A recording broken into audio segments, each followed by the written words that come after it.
Stability sounds responsible.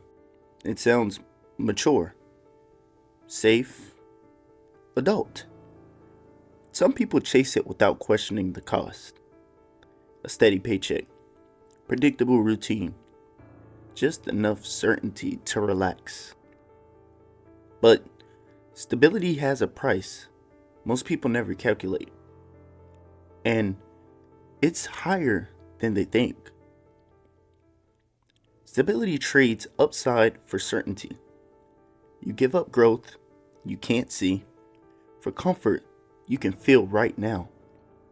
And that trade feels smart until you realize how permanent it becomes.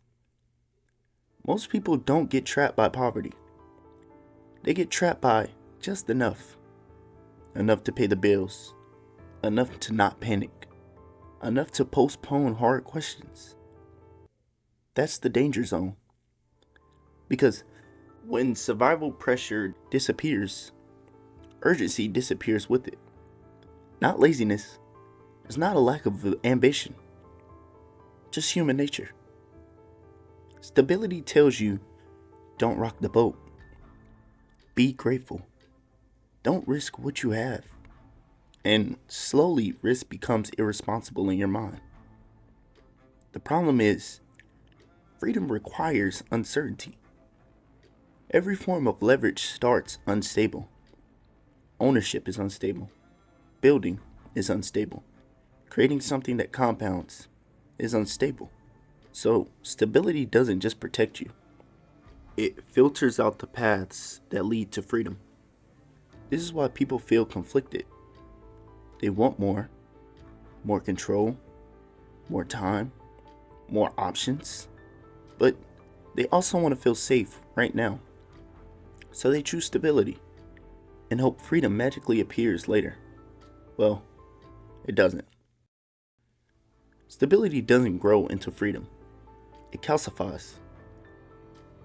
Think about how decisions change once stability arrives. You stop asking, where does this lead? And start asking, how do I keep this? That shift, it changes everything. You don't optimize for growth anymore. You optimize for maintenance. You protect income instead of building assets. You avoid disruption instead of designing leverage. And suddenly, 10 years pass. This is why people with good jobs often feel the most stuck. They're not struggling enough to leave, not free enough to choose. They're suspended. Stability also changes how people measure success. Instead of, am I building something? It becomes, am I keeping things together? That's a quiet downgrade. The system rewards this. Reliable people are valuable. Predictable people are promoted. But predictability is useless if your goal is freedom. Freedom requires asymmetry. Stability keeps outcomes narrow. Same hours, same ceiling, same trade. You know what tomorrow looks like, and that's the problem. This doesn't mean stability is evil. It means it's expensive, and most people pay for it with their future without realizing. The real cost of stability isn't money. It's optionality, the ability to say no, the ability to step away, the ability to choose your time. Those things don't come from comfort.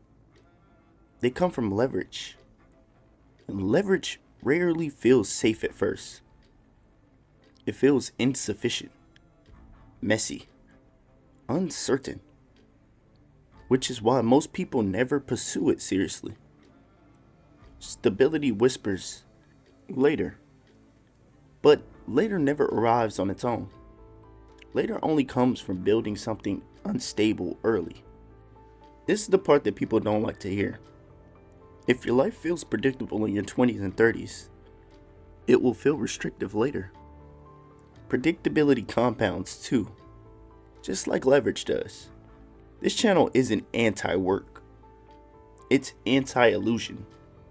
The illusion that safety and freedom are from the same thing. They're not. Stability answers the question, how do I survive? Freedom answers the question, how do I choose?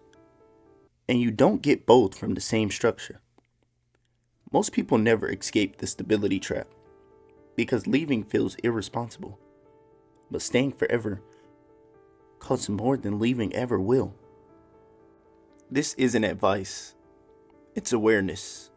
Because once you see stability clearly, you stop mistaking comfort for progress. Stability is the most expensive trap because it feels like success. Right up until it becomes a ceiling.